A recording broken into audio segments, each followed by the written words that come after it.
शैमुषी कक्षा 9 संस्कृत तृतीयः पाठः गोदोहनम्। गाय का दोहन यानी गाय का दूध निकालना, इस पर ये पाठ है। और अभी फिलहाल हम प्रश्न अभ्यास पर बात करेंगे। तो जो पहला प्रश्न है वो है एक पदेन उत्तरम लिखत। तो ये जो प्रश्न है इनके उत्तर आपको सिर्फ एक शब्द में एक पद में लिखने हैं। तो आपकी सुविधा के लिए हमने इनको प्रश्न के आगे लिख लिया है। तो जो पहला प्रश्न है वो है मल्लिका पूजार्थम सखिभिः सह कुत्र गच्छति स्म। तो उत्तर है काशी विश्वनाथ मंदिरम। दूसरा जो प्रश्न है वो है उमाया पितामहेन कति सेठ कमितम दुग्धम अपेक्षते स्म। तो इसके दो उत्तर हो सकते हैं। आप त्रिशतम भी लिख सकते हैं और त्रिशत भी लिख सकते हैं। तो त्रिशत बताइए आप कितना होता है त्रिशत। शत यानी शतक और 300। कुंभकारः घटान किमर्थम रचयति। तो इसका उत्तर है जीविका हेतुः। कानि चन्दनस्य जिह्वालोलुपतां वर्धयन्ति स्म। तो मोदकानि। नन्दिन्या पादप्रहारे कः रक्तरंजित अभवत् चन्दनः। और ये जो मोदकानी है ये किसके लिए आया है, ध्यान दीजिएगा। पाठ अगर आपने पढ़ा है तो ये सर्च करिए कि मोदकानी का अर्थ क्या हुआ। मोदक, मोदक से बना है। तो सोचिए। अब है प्रश्न नंबर 2। प्रश्न नंबर 2 में पूर्ण वाक्य में आपको उत्तर लिखना है। और ये जो पाठ है बड़ा महत्वपूर्ण है, परीक्षा उपयोगी है, तो इसलिए इसको ध्यान से आप इनके प्रश्नों को भी समझेंगे और इनके उत्तर को भी समझेंगे। मल्लिका चंदनश्च मास पर्यंतम धेनोः सेवां कथम अकुरुताम। उत्तर है मल्लिका चंदनश्च मास पर्यंतम धेनोः घासादिकं गुडादिकं च भेजयतः। कदाचित् विषाणयोः पेलं लेपयः तिलकं धारयत् रात्रौ नीराजनेनापि तोषयत्। तो ये जो पहला प्रश्न है इसमें आप देखिए कि कैसे वो गाय की सेवा में क्या क्या करती थी मल्लिका। कालः कस्य रसं पिबति। कालः क्षिप्रं क्रियमाणस्य आदानस्य प्रदानस्य कर्तव्यस्य च कर्मणः रसं पिबति। तो ये भी आपका प्रश्न का उत्तर हो गया। तीसरा जो प्रश्न है ग कि घट मूल्यार्थ यदा मल्लिका स्वाभूषणं दातुं प्रयतते तदा कुंभकारः किं वदति। तो इसको थोड़ा बड़ा कर लें तो बड़े में कट रहा है। पुत्रिके नाह पाप कर्म करोमि कथमपि नेच्छामि त्वाम् आभूषण विहीनां कर्तुं नयतु यथा भिलषितान् घटान् दुग्धं विक्रिये एव घटमूल्यं ददातु। घ है मल्लिकया किं दृष्ट्वा धेनोः ताडनस्य वास्तविकं कारणं ज्ञातम्। उत्तर है मल्लिकया दुग्धहीनतां दृष्ट्वा धेनोः ताडनस्य वास्तविकं कारणं ज्ञातम्। अगला प्रश्न है मास पर्यन्तः धेनोः अदोहनस्य किं कारणमासीत्। तो उत्तर है मास पर्यन्तं धेनोः अदोहनस्य ग्रामप्रमुखस्य गृहे 30 सेट्कमितं दुग्धप्रदानस्य लोभः कारणमासीत्। तो आपने अगर पाठ पढ़ा है तो आप समझ गए होंगे कि कैसे उस लालच की वजह से 300 लीटर दूध देने के लोभ के कारण में क्या क्या हुआ आप जानते हैं। चलिए अगला प्रश्न है प्रश्न नंबर 3। इसमें आपको वाक्य में जो रेखांकित शब्द है उसको ध्यान में रखते हुए आपको प्रश्न का निर्माण करना है। मल्लिका सखिभिः सह धर्म यात्राए गच्छति स्म। तो प्रश्न बनेगा इसमें यहाँ पे प्रश्नवाचक चिन्ह लगेगा।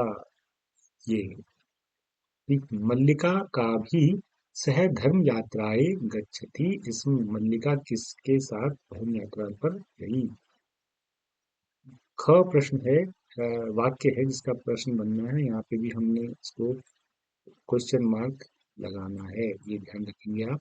चन्दनः दुग्धदोहनं कृत्वा एव स्वप्रातराशयस्य प्रबन्धम् अकरोत्।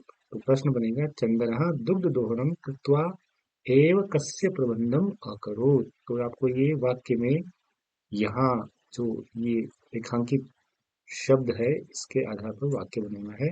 वाक्य बना हुआ है, केवल प्रश्न का निर्माण करना है और क्वेश्चन मार्क प्रश्नवाचक चिन्ह बाद में लगाना है। तो प्रश्नवाचक चिन्ह भी आप बिल्कुल अच्छा सा बनाएं। ये होता है प्रश्नवाचक चिन्ह। तो अगला प्रश्न बनेगा तानि पूज निमित्तानि रचितानि आसन। तो जो वाक्य है वह है मोदकानि पूजा निमित्तानि रचितानि आसन। और उसका जो प्रश्न बनेगा वो है कानि पूजा निमित्तानि रचितानि आसन। यहाँ पे भी ये प्रश्नवाचक चिन्ह यहाँ लग गया, यहाँ पे पूर्ण विराम है। आप अपनी अभ्यास पुस्तिका में देखेंगे, किताब में देखेंगे। मल्लिका स्वपतिम चतुरतम मन्यते। तो प्रश्न बनेगा मल्लिका स्वपतिम कीदृशम मन्यते। और अगला जो प्रश्न है वह बनेगा कि का पादाभ्याम ताड़ित्वा चंदनम रक्त रंजितम करोति। और यहाँ पे भी पूर्ण वाक्य लगेगा, ये नहीं लगेगा, प्रश्नवाचक चिन्ह यहाँ लगेगा। नंदिनी पादाभ्याम ताड़ित्वा चंदनम रक्त रंजितम करोति। तो इसका जो प्रश्न बनेगा वो बनेगा का पादाभ्याम ताड़ित्वा चंदनम रक्त रंजितम करोति।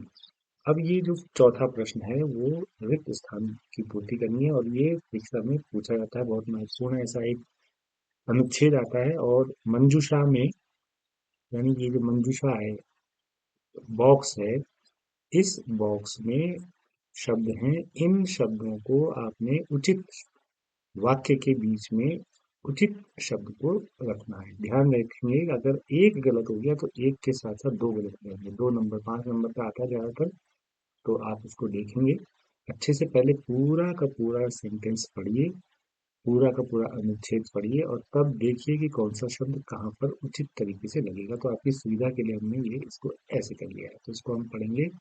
यदा चन्दनः स्वपत्न्याः काशी विश्वनाथं प्रति धर्मयात्रायाः विषये जानाति तदा सः क्रोधितः न भवति यत् तस्याः पत्नी तं गृहव्यवस्थायै कथित्वा सखिभिः सह भ्रमणाय गच्छति, अपि तु तस्याः यात्रायाः कृते मङ्गलकामनां कुर्वन् कथयति यत् तव मार्गा शिवः अर्थात् कल्याणकारिणः भवन्तु।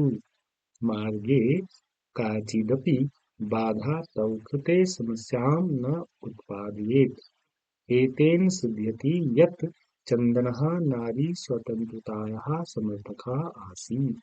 तो ये जो है पूरा का पूरा अनुच्छेद, कौन सा शब्द कहाँ लगेगा उसको आप ध्यान देंगे। ये हम इसको आप देख लीजिए, ये बहुत ही महत्वपूर्ण है। इसमें कई बार गलत हो जाता है। 10 वाक्य होते हैं और 5 नंबर का ही आता है।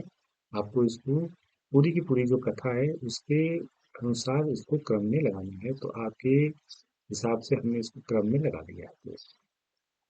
पहले ये आएगा मल्लिका पूजार्थम मोदकानि रचयन्ति। फिर दूसरा आएगा सा सखिभिः सह तीर्थ यात्राए काशी विश्वनाथ मंदिरम गच्छति।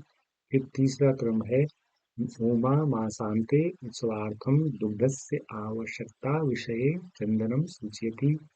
चौथे नंबर पे आएगा चंदनः उत्सव समय अधिकम दुग्धम प्राप्तुम मास पर्यंतम दोहनम न करोति। फिर अगला है चंदनस्य पत्नी तीर्थ यात्रां समाप्य गृहं प्रयागच्छति। उसके बाद सही क्रम यह है उभौ नंदिन्या सर्वविध परिचर्यां कुरु। फिर उसके बाद सही क्रम है उत्सवदिने यदा दोग्धुं प्रयत्नं करोति तदा नंदिनी पादेन प्रहरति। और अंतिम यहाँ आएगा ये कार्याणि समये करणीयानि इति चंदनः नंदिन्या पाद प्रहाणे अवगच्छति। आप इसको देख लें कि ये इनके क्रम आगे पीछे कर दिए गए हैं और आपको इसको सही क्रम में इस तरीके से रखना है। अगर आपने पाठ को ठीक से पढ़ा है, कथा को आत्मसात कर लिया, तो आपको इनका क्रम सही करने में सब ज़्यादा दिक्कत नहीं होगी। इसमें आपको कृष्ण ने किससे कहा है, ये उदाहरण यहाँ पे एक दिया भी है कि स्वामी प्रत्यागता अहम आस्वादय प्रसादम, मल्लिका कह रही है चंदन से।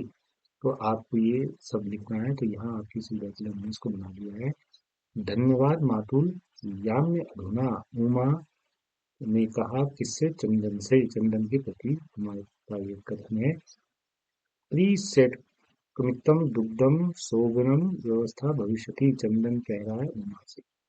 मूल्यम तु दुग्धम विक्रियेव दातुम शक्यते, चंदन ने कहा देवेश से। पुत्री के नाहम पात्रम करोमि, देवेश कह रहा है मल्लिका से। देवी मयापि ज्ञातम यादस्माभिः सर्वथा अनुचितम कृतम, चंदन मल्लिका से कह रहा है। तो ये है, और ये संधि विच्छेद बहुत महत्वपूर्ण है, बहुत ही महत्वपूर्ण है, इसको जरा आप ध्यान से देखेंगे। ये कुछ संधि हैं और कुछ जो है प्रकृति प्रत्यय हैं, तो आप इसको अच्छे से समझ लें, और आपकी सुविधा के लिए हमने इसको कर दिया है। इसको आप देख लें कि क्या है इसमें। शिवास्ते शिवा धन ते, मन हर, मनोहर मनोहरा, सप्ताहान्ते सप्ताहाधिपन्ते, नेच्छामि न धन इच्छामि, अत्युत्तम, ये भी बहुत महत्वपूर्ण है। तो अति धन उत्तम, ये परीक्षा में बहुत ही पूछा जाता है। पाठाधारेण अधोलिखित पदानां प्रकृतिं प्रत्यय च संयुज्य विभज्य वा लिखत करणीयम, क्रय नियत विक्रियप, ये भी बहुत पूछा जाता है। तो विक्रिय, इसमें कभी कभी ऐसा ही पूछा जाता है। पठितम पठ धन कृत, तद्यक्त्वा ताडित्वा, ये भी बहुत महत्वपूर्ण है। धन दोग्धुम भू धन तुमुन, तो ये आपका प्रश्न अभ्यास हो गया है। आप इसको देख सकते हैं अच्छे से, और इसको आप शेयर कीजिएगा, लाइक कीजिएगा, कमेंट कीजिएगा, और सब्सक्राइब भी कीजिएगा। और बहुत महत्वपूर्ण है कि ये आपकी सहायता के लिए बनी है, और अंतिम तौर पर विषयाध्यापक द्वारा प्रश्नोत्तरों को आपको मान्यता दी जानी चाहिए। बहुत बहुत धन्यवाद। फिर मिलते हैं अगले वीडियो के साथ। तब तक शुक्रिया, अपना ख्याल रखिए, स्वस्थ रहिए, प्रसन्न रहिए।